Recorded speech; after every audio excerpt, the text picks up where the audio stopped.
Today we are at the Government Center and we are doing a presentation on Only Rain Down the Drain to raise awareness about water quality and that we are interconnected with the bay.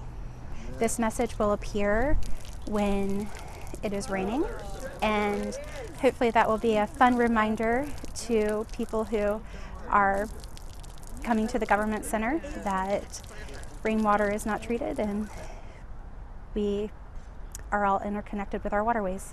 The Northern Virginia Regional Commission has been proud to partner with Fairfax County over many years to coordinate a grassroots effort to help our citizens and educate our citizens to help protect the environment, protect our local streams, which eventually flow into the Chesapeake Bay. Local governments working with its citizens are making a positive difference. Fairfax County has made extensive investments in sewer plant upgrades, stream restorations, and it was just recently reported that they've seen multiple sightings of dolphins in the Potomac River, which means it's getting cleaner, but there's more to do. And working with our local government partners and our citizens, I think we could even make a better improvement in the long term. It's really exciting to see these joint efforts bearing positive fruit for the community and for the wildlife and for the betterment of the community as a whole. Fairfax is well known as an environmental leader in the region.